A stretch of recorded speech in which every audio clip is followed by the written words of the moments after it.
Right. Brad, what is up, dude? How's it going? You hear me? Can you see me? Yeah, I think so. Yeah. Okay. All right. I think on my end, it's kind of goofy here. Let's see.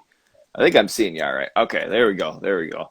All right. Sweet. Hey, man. Thank you very much, first and foremost, for taking the time today. So sick. I'm stoked to be able to dig into all this stuff and talk. What's new and upcoming with the label and the sweat fest. If you have something going on, with that further out. But first and foremost, thank you, man. This is awesome. Yeah, thanks for having me on. I was just Hell thinking yeah.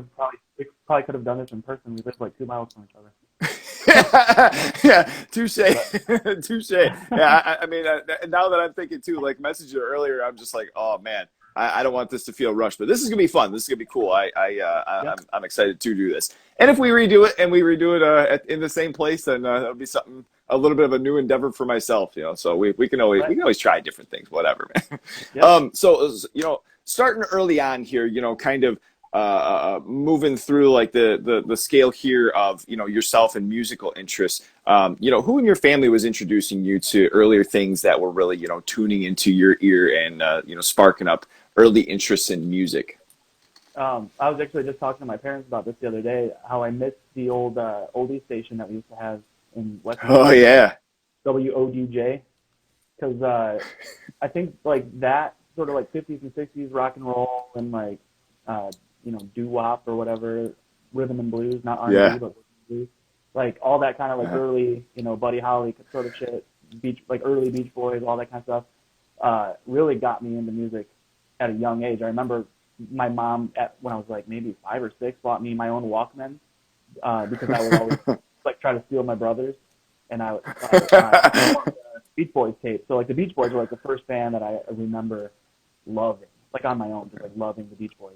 I still love a lot of Beach Boys stuff.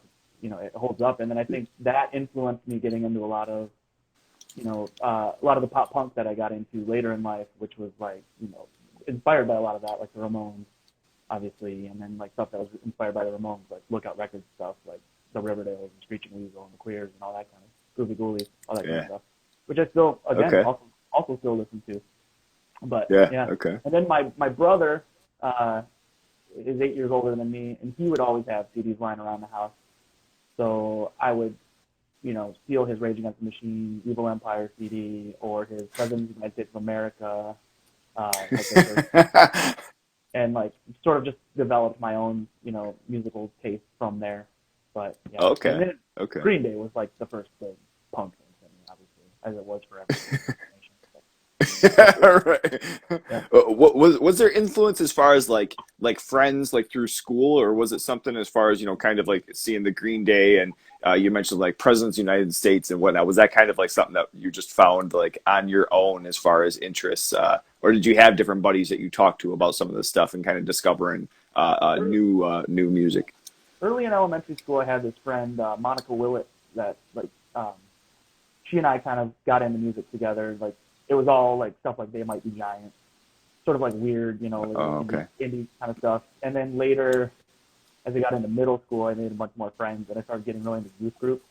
So I started getting into Christian stuff, and that's where the punk stuff came in a lot more because I found MXPX and Duke the Nail Records, and got into Slick Shoes and all that kind of stuff. And then through that, discovered all of the wider world of punk and branched Yeah. out. So Okay. the Christian And- part sort of fell aside, and then the punk thing sort Oh, of. okay. But And with that, I mean, like touching on that too, because I've heard you mention before, like Christian music stores and different things as far as like Christian music and whatnot. Was that something that was influenced like from your parents? Like, was that something like at home, or was that just through like the interest in music?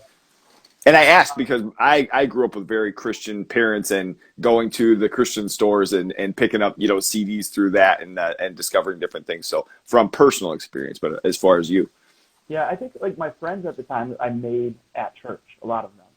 So like okay, we were getting into all that stuff together, and then my mom would drag me along to Pages in Muskegon or Under His Canopy in Grand Haven or Family Christian stores in Holland, and they would always have I don't just like this weird little tucked away section with all like these weird you know punk records or punk CDs, and it would be stuff from like, there was one in Holland called Baker Books that would have like really obscure stuff like band 121, which was like one of the first hardcore bands I ever got into. Okay. Like a lot of stuff on like Screaming Giant Records, which has just gone the way of the dinosaur. Like just all kinds of like, weird stuff that I would just like dig for, and then read the liner notes and discover other things. And there was like the Christian Channel had this show called G Rock, which I believe is God Rock. And then they would play skate videos and have punk bands playing behind it, and I would stay up late and watch that because it was on at like midnight on the Christian Channel because it was the only time they would like allow that kind of thing. And I just got into all kinds of bands through that, So like, oh, okay. My parents brought me to church. I made friends at church, and then we all found music together.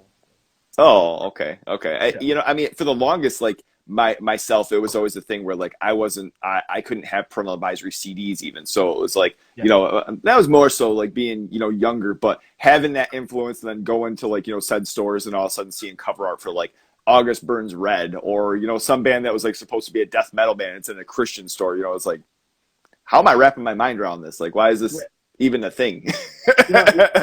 My old friend Mike and I both like made a pact at one point that we would only listen to Christian music. Like if anything secular was like, I don't know, ruin us or whatever. But I specifically remember the summer before ninth grade, or maybe the summer before 10th grade, me and Mike, my friend Carly, and our older friend Bonnie all took a trip out to Ann Arbor to buy a bunch of to buy shoes for school, like for the next year, because we found out they had this store that had like really cool Chuck Taylors. And you couldn't find anything other than the black and white ones, Okay. So we went to Ann Arbor, and my friend Bonnie said, "Hey, I know you guys only listen to Christian music, but I always start every road trip out by playing Holiday by Weezer." And she's like, "Is that okay?" And we're like, "Yeah, go for it. I don't care." And she put it on, and I'm listening to it, and I'm like, "Yeah, I gotta just break this cold. Christian music. It's way too good. I have to listen to it." So I love too that it's Weezer that did that. Like it wasn't something like overly like right. satanic or something like Right. pushing you so far out of the envelope. I love that. Really cool. And on that trip, I remember we went to a record store and I bought a Hippos CD. They were this old ska band that had toured with MXPX, and I'm like, well, if they toured with MXPX, they have to be, okay. They're not going to be swearing or whatever. Yeah. Shit I'm worried about, but yeah. So then I got into, I guess the Weezer and the Hippos were the bands that got me into quote unquote. It's awesome. That is awesome. It's funny you mentioned Holiday too, because I was talking with somebody the other day. That might be like my favorite Weezer song of all time. I just love the whole like build of it, and I love it, man. That's awesome. I mean, it's off their only good record, so. Well, look, I'm not going to spend an hour wasting your time talking about that, but we'll move on. With some of those things, though, does anything pop out as far as, whether it was at, some of those stores or even just, regular straight up record stores when you started going through music shops, cover art, things that popped out to you that drew you that you didn't know who the band was, or anything come to mind as far as something that drew you in? A lot of the old hardcore stuff that I got into, like the 80s hardcore, always had just cool, like I'm wearing a Bold shirt, like that's practically the cover of the Bold record. It's, just big, bold lettering, yeah, and like cool live shots, so like old yeah. 80s hardcore was like the easiest thing for me to get into because it was just like, this looks so cool. I have to buy it. Bring it home, and it's like, it sounds like shit, but the songs are awesome. And then eventually, the recording grows on you or whatever, but like, yeah, that's all that stuff. Oh man, all the old Revelation records, like the Youth of Today stuff, and okay, so big and bold and bright, and they would always find the craziest live shot. And I was just like, I wish I was that judge. Yeah, right. For whatever reason, production has still always like remained a thing that will drive me nuts. Like it might be something where, and I know it's probably not a band that you like, but like Pig Destroyer, for instance, like I love that band.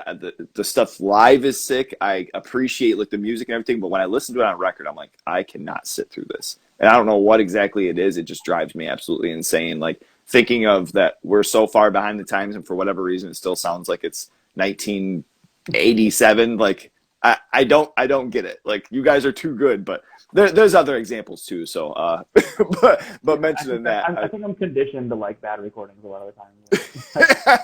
right. Over time, you're like, I keep spending money on this crap, so I might as well try and Yeah. enjoy something out of it. Well, what about live music? So, as far as like, digging, into having records or cassettes or anything, how do you end up getting to your first show?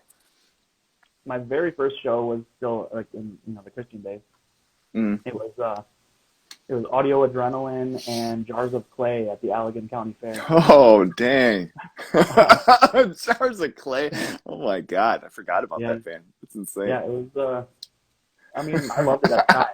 I wouldn't want to go back now, but like Yeah. right after that is like when I started getting into the tooth and nail stuff. So like, I started going to see like the Supertones when they would come through like the big churches or whatever, and then my friends Mike and Kevin and I all went to Cornerstone Music Festival out in Bushnell, Illinois.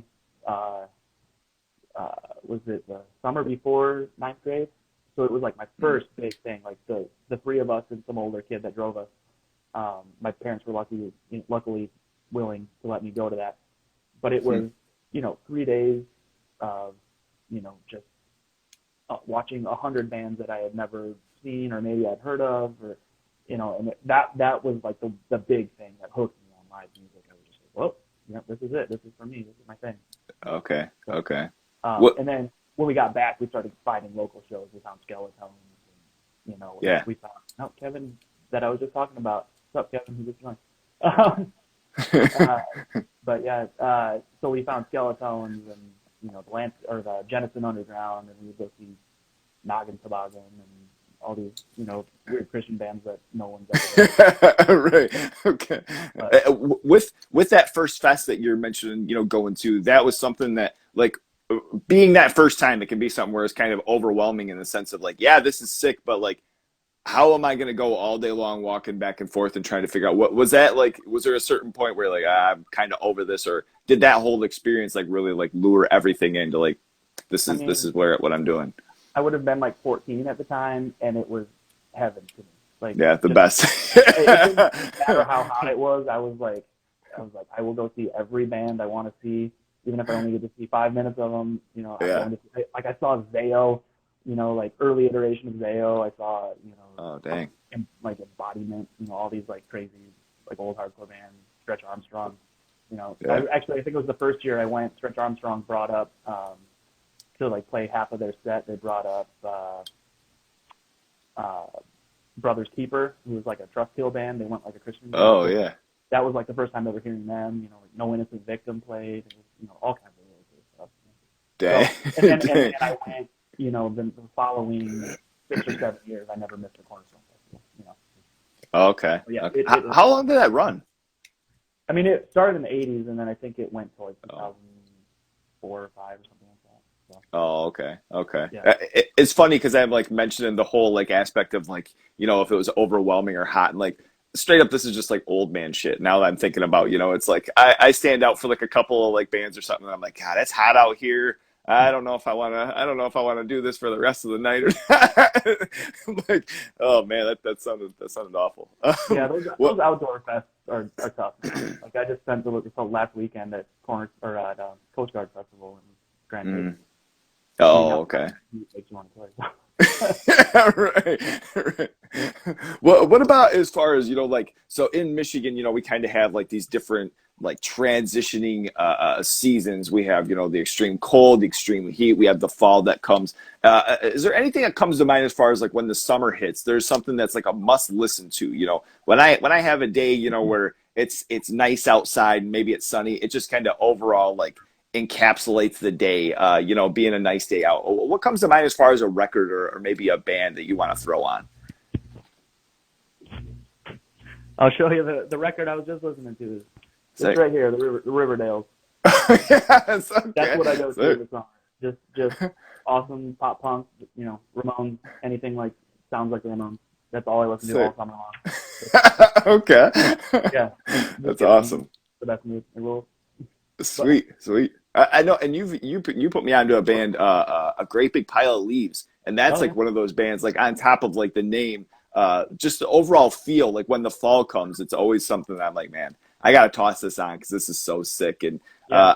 for whatever reason, there isn't anything ever with like winter, maybe Christmas music, and listening to a Ramones or Weezer rendition of a Christmas song that's questionable. I mean, maybe, but I don't know if I have anything Christmas wise or winter, but yeah, that's sick. I love that, and for whatever reason, like the season, the heat, and everything brings on good music like that. So I'll have to check that out too for sure.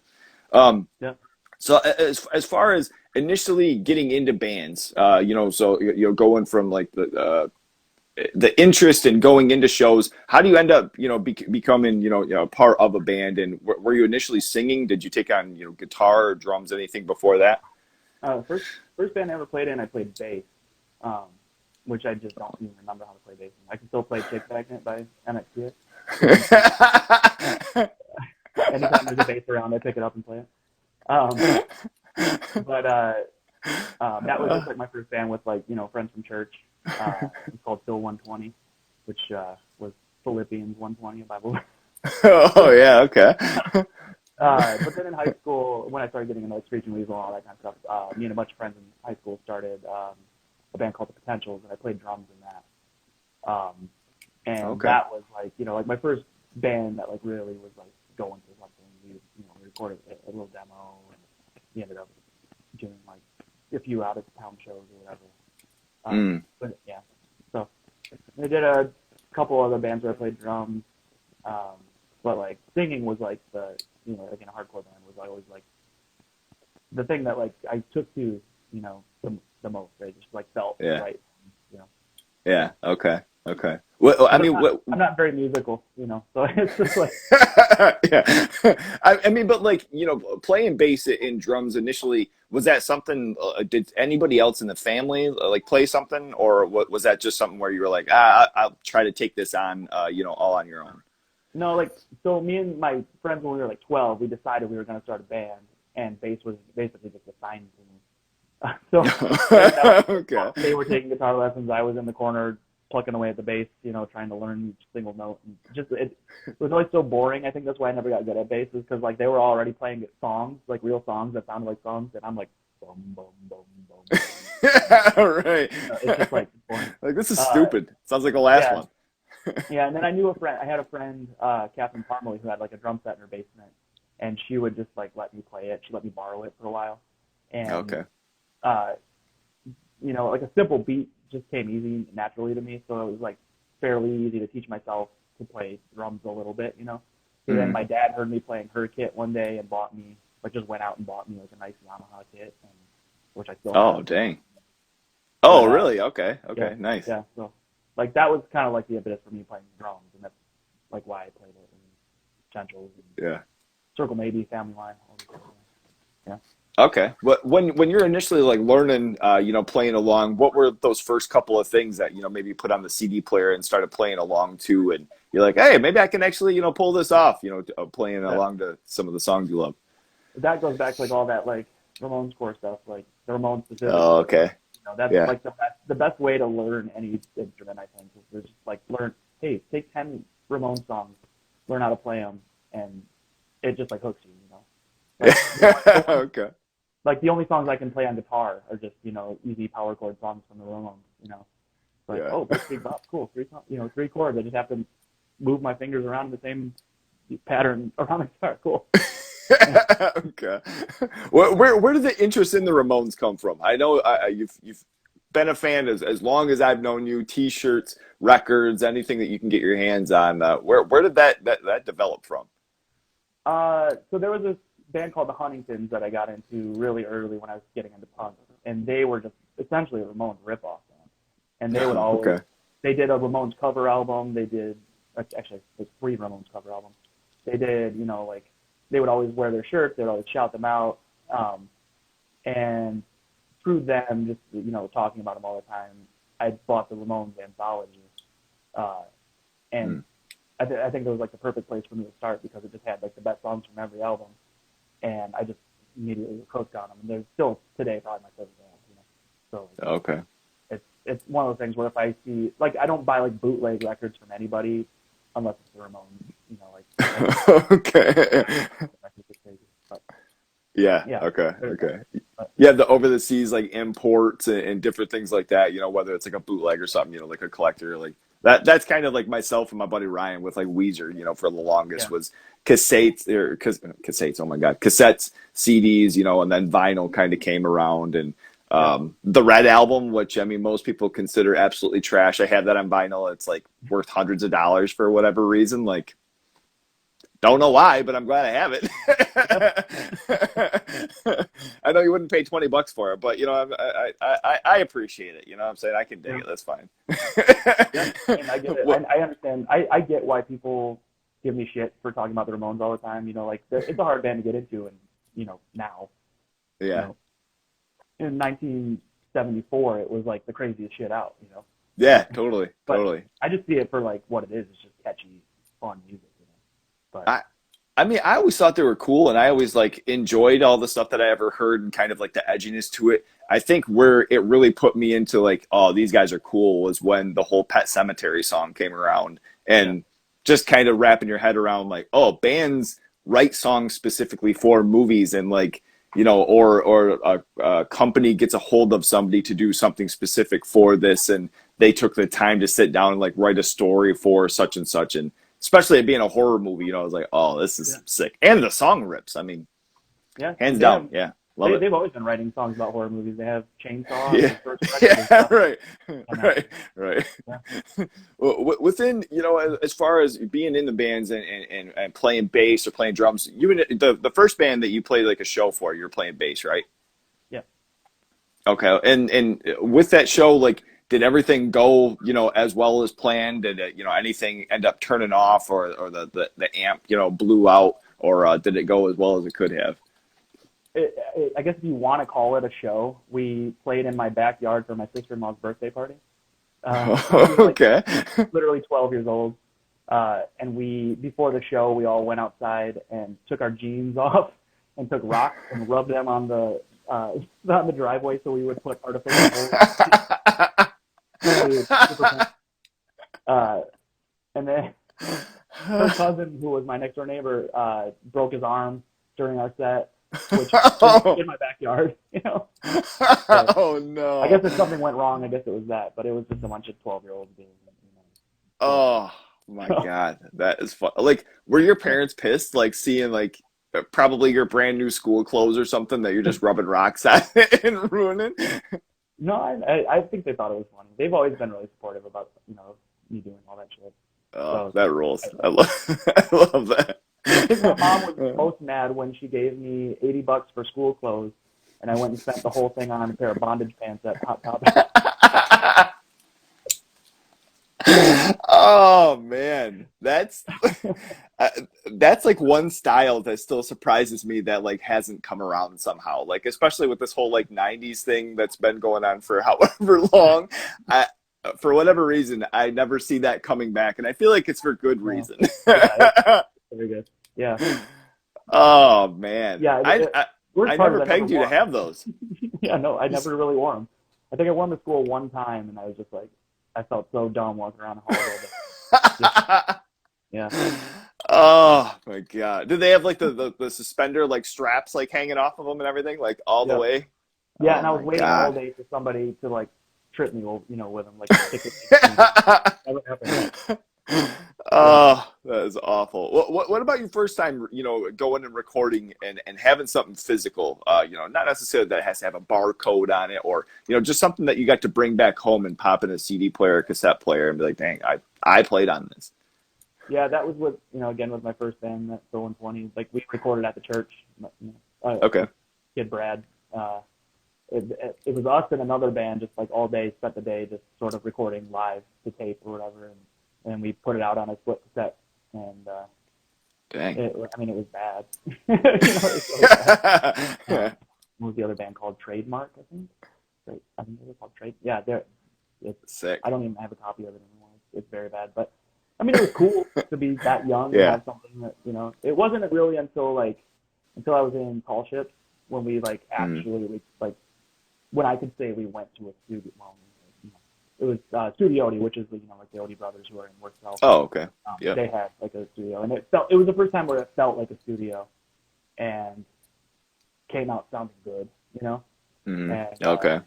yeah, and getting that in like actual CD, I mean, it was pressed on vinyl, having that was mind blowing.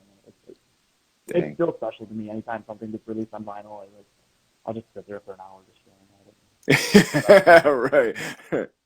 Yeah, that I mean totally the same way. It's such a cool thing. Even, I don't know if you're this way as far as like with like demos, but anytime getting back, stuff, even if it's just the crappiest like first, hand of something, like I will play the shit out of it literally just because I'm so excited over like hearing something back. And staring at it. sometimes it kind of gets to the point where I listen to it too much and I'm like, oh, I wish I would have done this a little bit differently. Or but yeah, those are always like such like special moments, man. Like it's so sick, being able to have that. So Yeah. um, was it Tall Ships that you said as far as like traveling out of state or like going on tour for the first time? Uh, it, we did like little weekends a couple times, but that would have been like the first tour I ever did. I was filling in for this pop punk band from Texas called Darlington. It was me Oh, and all the okay. guys from the Potentials, sort of as his backing band. We did like the whole East Coast, uh, and then like, but that was like I wasn't really in that band. I was just like filling in. Right. Okay. But then Tall Ships would have been the first band where it was music that we wrote, where we actually went out of town and did a couple weekenders and whatever. Um, Okay. that band was like my. If you want to like talk about my first time doing anything real, it was always Tall Ships. Okay. Okay. Got it. What I mean, and the biggest thing I think any drummer that's ever going to end up listening to this and going to take notes from, how do you make the transition out of drums into getting to be the singer? How does that work? Because it So doesn't seem to be the case for a whole lot of people. yeah, me and Peter Spicknagel, who was in Tall Ships with Oh me, yeah. Yep. and Damien Master, who you obviously know, Yep. were in a band called The Family Line before Tall Ships, and I was kind of done with that. Like it was like this like sort of thrashcore band, kind of like Okay. Balls Brigade or something. Oh, It's like okay. songs about skateboarding, and we had a song called Thrashmatic Adjustable Bed, which I think is so funny. But uh, I was kind of done with that, and I told him I was sort of over it. I said, like, you guys want to just start like an actual hardcore band, and they were like into the idea. So we started like a sort of first iteration of Tall Chick, where I was playing drums, and I one day was like, I said to Peter, like, I'm just like not a great drummer. Like it doesn't really fit. I've always kind of wanted to try doing vocals, and he's like, do it. So we found Okay. Nick Naraki, who now plays in Worse Self, Okay. along with a couple other guys that were in a band that he was in, and sort of kicked Damien out of the band. Oh Sorry, Damien. And I think it was more of a schedule thing, if Yeah, I'm yeah. but It seems like he's always busy anyway, man. I don't think he ever, takes hard feelings to any of that stuff. yeah, no, they were a hawk. But Yeah, yeah. yeah, so like we started that band, and Nick Naraki is like an incredible drummer, and he fit in like right away, especially because it was with the other guys that he knew. So Mm. Oh, like okay. everybody just sort of like gelled right away, and it was writing that first record was super easy, super fun. It was always Okay. Okay, yeah, yeah. I mean that rules, and it's just something I always tease about. Like I don't think I would ever want to be like a vocalist or anything like that. Like I've always loved drums, and but it just kind of seems one of those like stigmas where it's like you play drums, and then all of a sudden like people are kind of hollering, and there's not a whole lot of drummers. So then all of a sudden it's like, oh well, I guess I'll just do this anytime I want to be in a band. But I mean, and props to you, kind of for stepping out of that circle. Or what were initial when you were taking on vocals for that first time? Things that you were kind of listening to as inspiration, or maybe even singing along with to kind of get down what your style was going to be. uh, it was like around that time is when like bands like Have Heart and Verse, like that whole Bridge 9, early 2000 Bridge 9 thing was happening. Yeah, yeah. So it's like, that's basically what I was listening to and what I was, sort of ripping off. But what that whole band was ripping off was basically verse.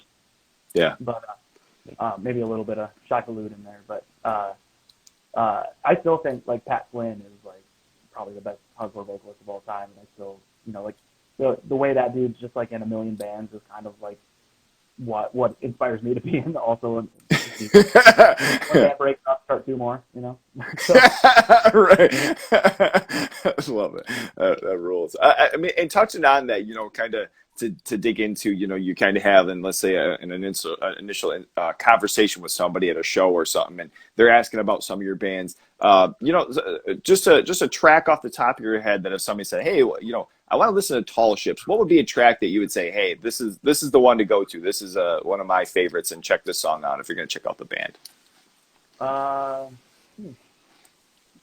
Maybe like off the first record, the song "Pouring Down" I think is like a really cool one. It's got it's got a good like sing along part that everybody always kind of seems to get into. We did an EP later on that I was like, super proud of, and the first track off of that is called Sign of the Times, something like that. I skip the name of it. The first track off the EP is very good. It's like my favorite song we ever wrote. But, oh, sweet. Okay. Yeah. All right. Well, what about Prison Suicide? Somebody asks, and you're like, this is a track to check out. That last song we released on that compilation, I love that song. Yeah. I think it's the best one I ever wrote. And it's like, well, I mean, when you go out on the top, where are you going to go from there? It's just going to get worse. It's going to end up Weezer. I'm not saying that, but I'll say that because you're here. So, okay. What's your favorite Prison Suicide song? You were also in the band. I'm trying.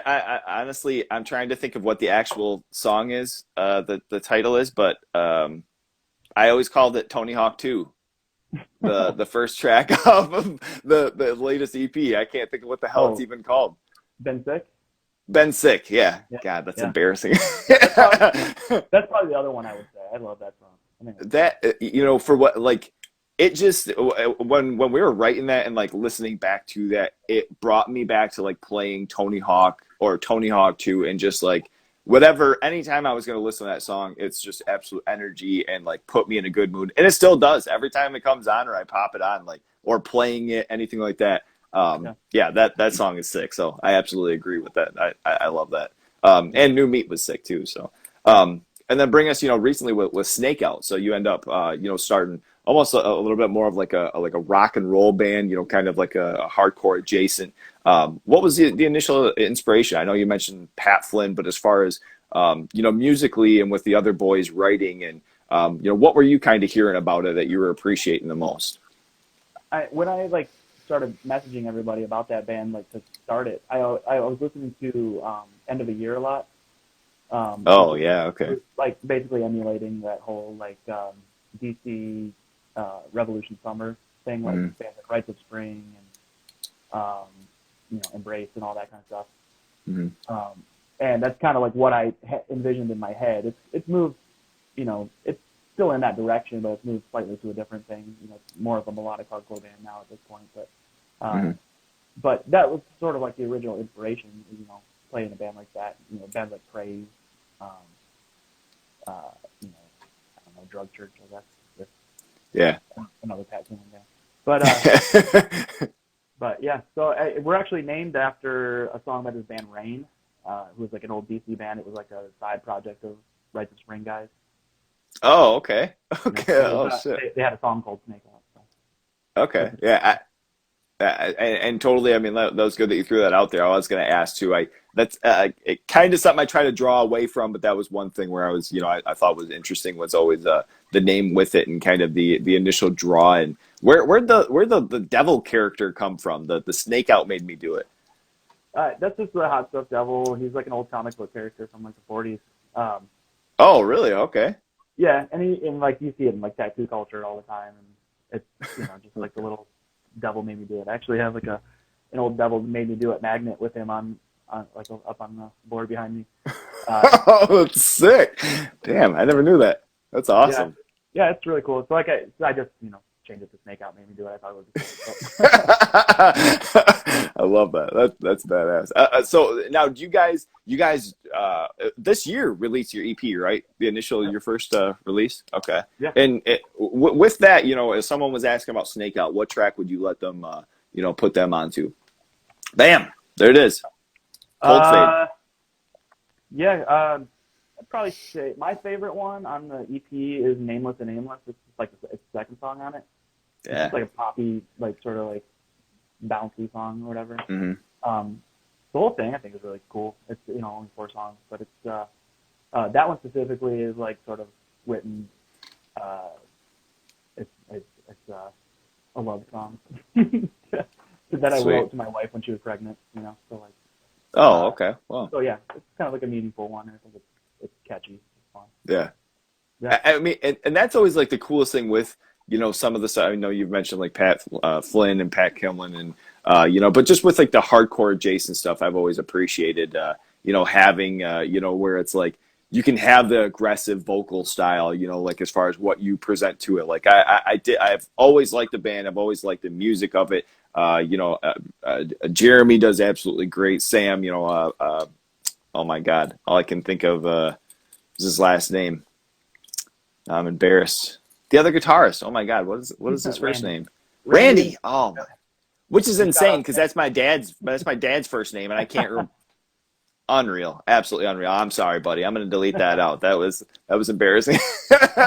But everything that that everybody brings, I love musically. But I think what always really drew me to it was the vocal style over it. It's something that at times almost seems abrasive, but like that's the best part of it. Is it's like it kind of puts it out of this realm that typically I feel like it would have.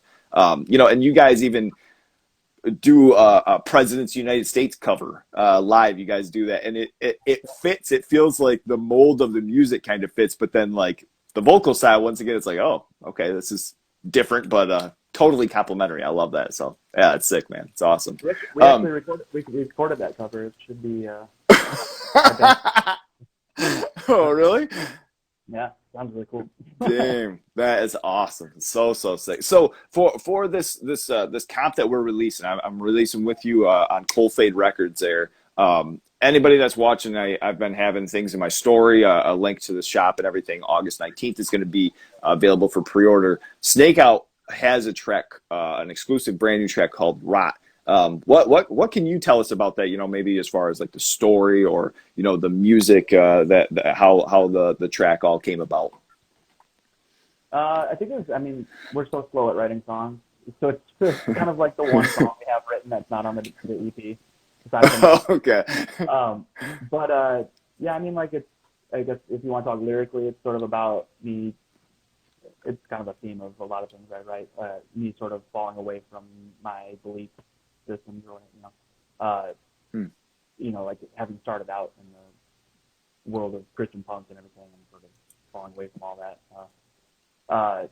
Which is it was always a theme throughout Prison Suicide too, but I guess I'm carrying it over to this band. But yeah, it's musically sort of fits along really well with the rest of everything we've written, especially like Nameless and Aimless, where it's more bouncy. Yeah. Like post-hardcore, poppy post-hardcore, whatever. But, okay. Yeah. If you like fiddlehead, that kind of thing, it kind of fits in that realm. Yeah, I mean, it's so sick. I love that. I loved being able to listen to it for the first time, and I've had it rotating ever since. It's a rad track, and just the overall style of the band is really rad too. With like touching on that topic, is that something that ends up harder at times than others as far as kind of how that transition over the years has happened from being younger and having those certain things, then sitting down and having some of these things coming out, and you kind of reflect on some of on these, or is it just kind of like become a comfortable topic where you have more to say? I think it's something I've reflected on so much over the years. Because it was, when I was younger, it was my identity. I was the Christian punk kid, in my town. And it's just, it was, and if I think back on it, it was really only a handful of years where I was really identified as that person, But it was such a big part of my life. It was my life 24/7. That to kind of come to the conclusion that I didn't really believe all that stuff anymore was like a big thing for me. So I think uh, it's something I've written about a lot because it's something I've processed a lot, you know. So, Yeah, right. but Okay. yeah, Yeah, it's a weird topic too, and I think maybe I've had this conversation through different things within like prison suicide or whatever, but that was the same too. Like with all of us, I mean, having that similar upbringing and myself, coming up and going to church for all these years and different things, and then things happening a little bit later on as far as realizing that money is a huge force to things and politics and different things where it's like, wait, this is not at all what I was brought up on as far as like what I'm actually here for. Like what are we doing here? It's yeah, it's a hard topic, and I think I've always appreciated that, as far as when you kind of divulge into that because not having that outlet or somebody who's just a music fan and can kind of agree or feel like they're going through that similar situation. It's refreshing and appreciated for sure. I think it's a big thing where we live in West Michigan, like Yeah. because we live in such a religious community. I think there's a lot of us who have had similar experiences where we kind of Hmm. went the other way and sort of have to process that because everything around us is still that. So, Right. Yeah. Yeah. Okay. Well, within how does Sweatfest come about? So I assume had gone to the fest for years and come to know some of the guys. How does it come about as far as yourself taking on that and starting to book some bands for that first year? this is a story I've told, on other interviews or whatever, but there's this guy named Luke Fortin, who used to live in Muskegon. He played in a band called Reinventing Yesterday. Hmm. Uh, he booked Sweatfest himself for a number of years, way back in like the early 2000s. Hmm. Uh, and then ended up moving to Kalamazoo, started tattooing, kind of got too busy for it, stopped doing it. Um, Oh, okay. and then years went on, and I just sort of like found, I saw an opening for something like that in our, area. There's like Hmm. not a whole lot going on. We didn't have the all ages venues that had kind of existed for a little while. I had been putting on a handful of shows, um, and I just sort of saw like a need for it. So I decided to put on a fest and figured, hey, if I'm going to do this, might as well see if I can use that old name, make it sort of nostalgic for people who might remember that or whatever, and then but also Hmm. bring it to a new generation of people who didn't have it. So Totally. I messaged Luke and I said, like, hey, would you mind if I'm gonna do this fest regardless? Would you mind if I use the name Sweatfest? And he's like, it's all yours to do it. So Sweet. I just kind of like took it on from there, booked a bunch of bands and called it Sweatfest. And first year had a great, little turnout. It was again in Muskegon. We spent moved to Grand Rapids, but yeah. Oh, okay. So yeah. Now, I mean, with that scenario, and from myself, this is where I ask, from booking a couple of shows and not as many, even close to the amount that you have, but as opposed to kind of doing like the groundwork of booking a show, as opposed to booking like a whole fest, a whole day long thing. Was there a big turnover as far as the bands that maybe you initially had lined up, where all of a sudden something came up and it's like, shit, now I have to find three other bands because this band, or did it end up going pretty solid for you as far as like one and done, got everything all booked? The first year, I think there was a handful of bands that I had booked that just ended up couldn't do it Hmm. for whatever reason. Um, like my brain turned off for a minute. But uh, like there was a couple bands like that dropped off like the day of the show, Okay. which luckily didn't happen at all in the second year. The one thing the second year that happened is I had Time and Pressure booked, and they broke up like a month before, Hmm. so they couldn't play it. I wish they would have made it their last show, Yeah, for real. You ain't lying. but yeah, I think they made Prom Core their last show instead, so I didn't make Yeah. bigger time. Yeah. But Oh. but yeah, so far I've been really lucky with it though. Like I end up making a huge list of bands that I want to ask, and I probably ask too many at a time, but I just sort of know that half of them are going to say no. Yeah. So like it sort of makes it easier on myself. I just like I ask 50 bands, hoping 10 of them say yes, Right. One day it's I going to mean, bite me in the ass and all 50 are going to say yes, and I'm going to be like, ooh. yeah, what do you do now? Yeah, and Yeah. I mean, dude, I commend you for it, and truthfully, anybody that's putting on shows or booking shows, whether it's a basement show or something, bigger like a fest or anything, because God, like the couple of times that I've done it, and it's no offense to other people. I mean, people have lives, people have personal matters, people have things that, that go on, but it's like, holy shit. And the time that I've had, like, the show in August here, like booked, all of a sudden something happens and it's like 4 other acts can't make it. I'm like, well, fuck, now I'll just start over, I guess. Right. So, I mean, anybody that's doing that, or that has never done it, especially if you're in the music scene, take it on once and try, because you're going to get a different appreciation, especially for when you go to play a show, you go to just be a part of show, and not showing up super late or not going half hour over your set list because you took too long setting up or some shit like that. Like,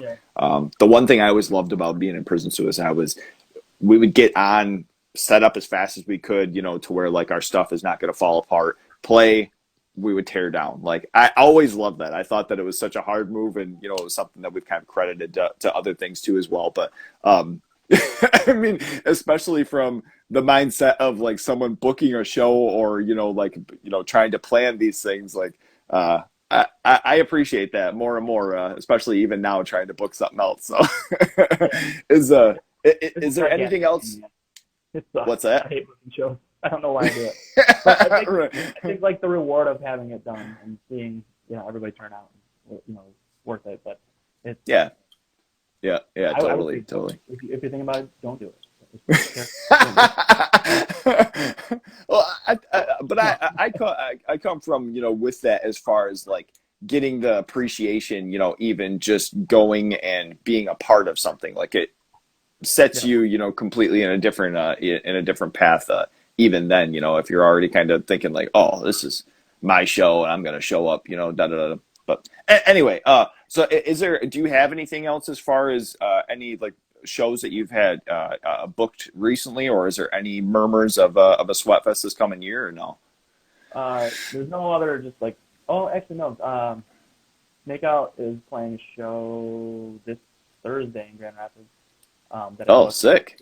Okay, sweet. The band Chalk from Chicago, they're kind of like a power violence, like, I don't know, just really raw hardcore band. And then it's Levity from Grand Rapids, and then Sawchuck from Detroit. So that's gonna be a cool show. Sweet. Hell yeah, that's awesome. There's a couple other Snakeout shows coming up in Detroit. And your show, obviously. Yeah. But Sweatfest is happening again this year, December 3rd at Skeleton in Grand Rapids. So, sweet. Yeah, save that date. Yeah. That's gonna be awesome. I can't wait. Almost fully booked. So. Oh damn! Okay. Dang, that's awesome. I mean, and I appreciate like when you had announced it this last time too. Like, you kind of had the day by day like announcement of the bands and a little bit about them or whatever it was. Like the presentation's always absolutely solid. Skeletons does a great job. The last time that you did there, shout out to the venue. I've always appreciated that place. I've always appreciated the all ages and kind of the welcome that I've always had there. I know that there was some kind of murmur of something recently, and but I either way, I've always appreciated that venue, and I've always tried to do what I can to to support and support all age venues of any kind, just so that we can have more of the younger cats like you and I when we were coming up, be able to have that opportunity. So yeah, I appreciate. Is this going to be at Skeletons now that I just put out this big plug and you're like, yeah, it's not going to be there? It's at Skeletons again. Okay. Jesus. It's like the perfect spot for it because it's like it's not too big, it's not too small. It's got a great PA. Yeah. People, you don't have like a giant staff you have to pay, or there's like a handful of guys that are willing to help out. And, Right. Well, and something like that, as far as like hands on deck, having, enough people as far as, but sometimes, you're trying to book something, you have 40 people that are trying to, have their hand in something. It's just like, just throw the speaker right there. It's fine. It's cool. Yeah. A lot of like bigger venues like have like security guards or whatever. Right. Right. bouncers or whatever that Skeletons doesn't have to have, which is nice because there's no drinking because it can always be raining. So Yeah. Yeah. that part's really nice. So, That's awesome. And I think it also adds as far as like with the Sweatfest name being around for a while and with Skeletones being around for as long as it has been, it also adds that other like kind of ingredient as far as like feeling familiar and kind of feeling inviting, especially for it being like a West Michigan thing. yeah. Yeah, all around, I completely dig that. So within the label, so you have Cold Fade, you have some absolutely rad Michigan bands. It's all Michigan bands that have been released, correct? So Yeah, far? that's like the whole idea of doing the label. Okay. It's not like I'm not doing the label to like make $1 million or make $10. I lose money on it, every time I put out a record. It's literally just like the idea of the whole thing was I want to like give bands from this area that I feel like are overlooked a lot of times a proper release that they otherwise might not get. So like the first release I did was my old band Tall Ships. We put out a EP that we ended up only putting out a couple copies on like a burned CD. It was like never like released on anything, but I was like, this is good. I'm really proud of this. I want to put it out on vinyl, so I just did like a late cut. Did like 20 copies, and it sold out. I wasn't gonna make like 1,000 copies because I knew it would never sell. Because nobody remembers we broke up in 2011. So like the same thing. The second release was my sister-in-law's band, and again did 20 copies on late cut, sold out right away, and like that was just like sort of like the whole idea, like then. So and I think it's still going to be the idea going forward. It's just stuff from this area that a lot of times gets ignored that I think needs some shine. So Yeah. there are some bands. There's a handful of bands that I've talked to about doing reissues or putting out something new, and it's kind of like what I want to keep doing. Yeah. Like Sweet. a passion project. So. Yeah, for sure, for sure. And I appreciate that too. Like you have all the different areas, notorious for like their music scenes, like Boston's and West Coasts, and I mean, recently even Ohio, has been absolutely popping off with just all the stuff that they've been coming out, the Richmond area and all that. But I think it's cool, having that, and then having also, like the knowledge and insight from like your earlier stuff, and kind of pulling back some of that stuff and be like, hey man, this shit's still cool, like I think that's even maybe something I appreciate with like Snakeout is it almost has like this kind of I don't want to say timeless feel because that's like going to come across fucking corny at like 50s or some shit, but it has this feel where it's like something down the line where someone younger than yourself but kind of like-minded comes along like, man, this was cool, I wish that this was da da da da, or I'd like to kind of refresh it. It's rad, especially for like Michigan acts to have that, and putting some limited things as well, and not having it be overly abundant. And so yeah, it's sweet. I'm really excited for the cassette. I'm super stoked for this to be coming out and to kind of see how this all turns out. And it's my first time doing anything like this, and I know that you've done plenty. So I have always appreciated all the artwork. What went into when you initially got the artwork going for the cassette there? Did you have a couple of ideas initially that you were kind of messing around with, and how did you end up landing on the artwork that you did? Well, it was all you. You. Well, yeah, touche. You suggested that I do like a little rip off of the Judgment Night soundtrack, and I said that is a great idea. So, if you look at the Judgment Night soundtrack cassette. I mean, not a one-for-one rip off, but it's heavily inspired by that. Yeah. I think it's super cool. That's like such a classic. Probably the best soundtrack of all time. So it's, okay. I couldn't remember if that was the fact that I had mentioned something or we were kind of going back and forth and you had said something. So, I'm kind of foggy brained right now. So I apologize for looking like a dumbass with that. But I think it's awesome though too because it feeds into the lo-fi horror guy. Yeah. Cool movie, cool hardcore band, like your whole thing. Yep. Totally. Yeah.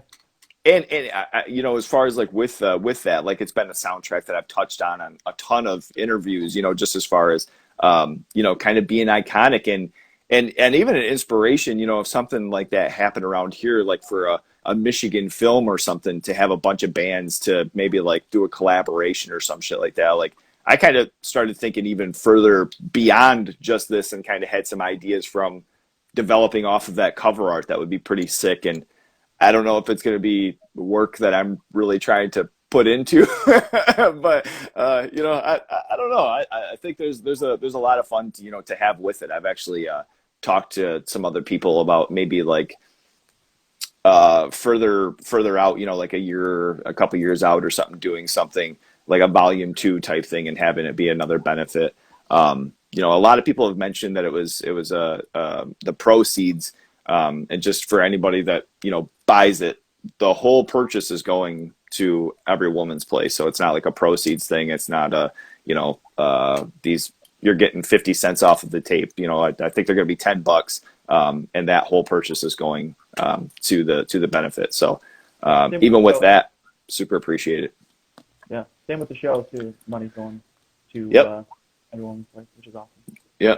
So yeah, I mean, and exciting, and you know, to be able to do that stuff and to be able to, you know, also help out others, like you know, I really can't ask for more, and super appreciate your help with all of this stuff. If anybody doesn't know, Brett did my logo. He has done layouts for my show, for my interview announcements, the cover art for this. So I owe you a lot, man. You've certainly helped and saved me in a lot of situations. Happy to be a part of it. I think it's awesome. You do a good job here. Yeah, no, I appreciate that, dude. Look, here, wrapping up here. You know, this last question here. I know you're a comic guy. I really wanted to dig more into this, but I kind of wanted to, you know, kind of focus, you know, some of the music and whatnot. You're a comic guy. You love comic books, heroes, different things like that, comic book movies. So touching on the whole aspect of a film and a soundtrack here, if you had the opportunity, you had a company that got a hold of you. They were making a movie, and it was a dream superhero movie, you know, something that you could do. They were making this movie, and you were in charge of the soundtrack. What superhero movie would it be, first of all? What would be something that you've never seen that you would love to see on screen? And what would be 5 bands that would be the must-have bands that would be on this soundtrack? Anything, any bands that you're looking for? I mean, the comics I read aren't so much superhero comics, but I do like some. There's Well, you're always talking to me about like Marvel and fucking DC, and I'm like, I haven't watched anything since Iron Man. Like, there's a cool old comic called Invincible that they're doing like a cartoon series okay. on Amazon. But Okay. it would be cool to see like a movie version of that. You'd have to do it. It'd have to go on for a long time. But it's sort of like The Boys, where it's kind of like a deconstruction of superheroes. You know, like what would happen in the real world if superheroes are around. You know, they'd all be like narcissistic assholes. So I think it'd be cool to see something like that, like on the actual live action big screen version. Ooh, okay. So a better Silver Surfer, that would be a good one too. Sick. Okay. But what the rest of the question was, what bands would I want to see on it? 5 bands that you could have, you know, either put a favorite track on, you know, or maybe put something brand new on. You know what I'm saying? 5 bands that would be a must-have for you to make a soundtrack. I don't want to say 10 because you're, you know, I don't want that being fucking all that extra. But you know, if you could have 5 bands on there, who would they be? I think the Replacements would be really cool on there. They've always got cool, like epic, just rock songs. Yeah. They're, like, Okay. bands ever. I maybe do like, if they did like Unsatisfied, sort of like in like a maudlin moment where like it's Okay. sad stuff. So yeah, Unsatisfied. Obviously, Ramones have to be in there. Yeah. Do Bonzo Goes to Bitburg during like I don't know, scene where like some political things going on. They have to go to DC. Okay.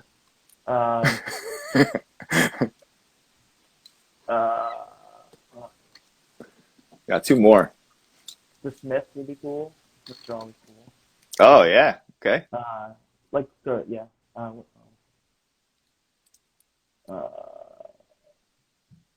William, it was really nothing. It would be a cool one. Sick.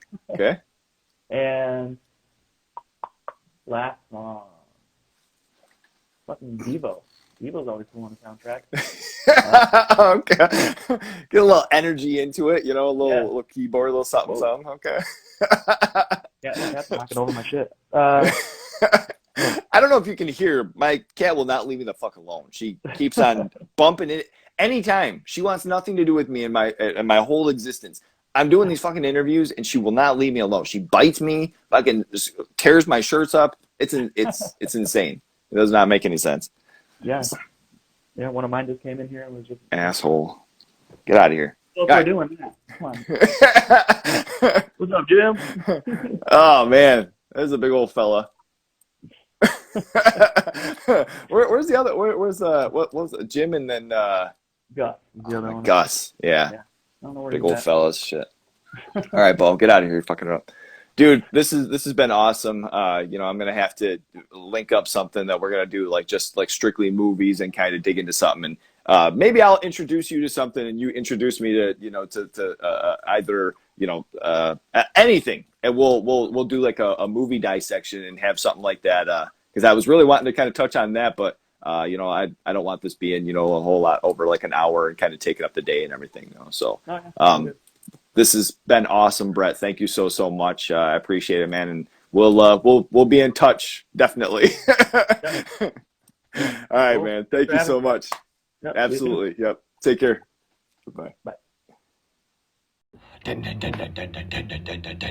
He's a lo-fi horror guy. Yeah, he's kind of a guy, but he is so lo-fi, a horror guy. Yeah. Lo-fi horror guy has been recorded in front of a live studio audience.